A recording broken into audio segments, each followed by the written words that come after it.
नबी पाक अलैहिस्सलाम ने फरमाया एक बंदा गंजा था, कोई शय नहीं थी, सर पे बाल भी नहीं थे, रोया करता था। अल्लाह ताला ने फरिश्ते को भेजा, तुझे क्या चाहिए? तो कहने लगा बाल आ जाए और थोड़ा माल आ जाए। फरिश्ते ने हाथ फेरा तो बाल भी आ गए, तो बकरियां भी आ गई, लाइनें लग गई, माल ही माल हो गया। दूसरे के पास गया, वो कोड़ा था, उसको जाके कहा क्या चाहिए? कहने लगा शिफा हो जाए और कुछ अल्लाह ताला आसानी कर दे। शिफा भी हो गई, गाय भी दे दी, भैंसें भी दे दी, माल ही माल हो गए। फिर एक के पास गया, वो अंधा था, तुझे क्या चाहिए? उसने आंखें मिलने और कुछ साथ अल्लाह माल दे दे। ऊँट ही ऊँट हो गए। जब बड़ा नवाज दिया तो फिर मालिक ने इम्तिहान लेने का इरादा किया। अल्लाह ने फरमाया आजमाइश करो। सबसे पहले गंजे के पास आए, उसे कहा अल्लाह के रास्ते में कुछ देखने लगा, मेरे खर्चे ही बढ़े, देखो तो सही कितनी मुश्किल में वक्त गुजारता हूँ, हाल ही कोई नहीं। तो उसने कहा मैंने तो सुना गंदा और भूखा नंगा था। कहने लगा मैं तो जल्दी पिछती रही ज्यादा हूँ, तुझे किस पागल ने कहा है, भाग जा। उसने कहा अच्छा जैसे तू था वैसे ही हो जाए।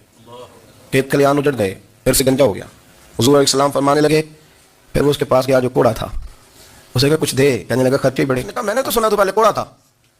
उसने कहा अच्छा दौड़ जा, मैं तो रईस आज़म हूँ, दादा भी परदादा भी और सारी नस्ल ही। उसने कहा अच्छा जैसे तो था वैसे ही हो जाए। फिर वो गया अंधे के पास और जाके कहा अल्लाह के नाम पे कुछ दे। तो कहने लगा रब के नाम पे?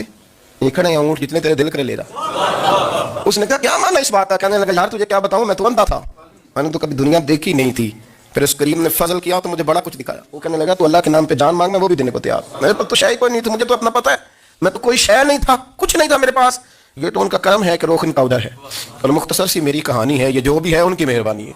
तो वो कहने लगा मैं भी कुछ लेने नहीं आया था, तेरी आजमाइश करने आया था, तेरी इज्जतें भी सलामत रहेंगी, तेरा माल भी सलामत रहेगा, तेरी शिफा भी। अपनी ज़िंदगी में कभी भी अल्लाह की बारगाह से तवज्जो इधर उधर न करें, छोड़े लोग क्या कर रहे हैं, दुनिया क्या कह रही, कभी भी अपनी तवज्जो दाएं। हमारा ये मसला बन गया कि हमारी सियासत है, हमारी दुनियादारी है, हम बंदों को राजी करना चाहते हैं। हम देखते हैं कौन किस तरह, और आप यकीन करें आप थक जाएंगे, बंदे राजी नहीं होंगे, वो नहीं राजी होते। आप इनको मना के लाएंगे तो इधर वाले निकल जाएंगे, इधर को मनाएंगे तो इधर वाले निकल जाएंगे। इस चक्कर से बाहर आए, उस रब को राजी करें जो फरमाता है ईमान लाने के बाद नेक अमल कर, मैं लोगों के दिलों में तेरी मोहब्बत पैदा कर दूँ।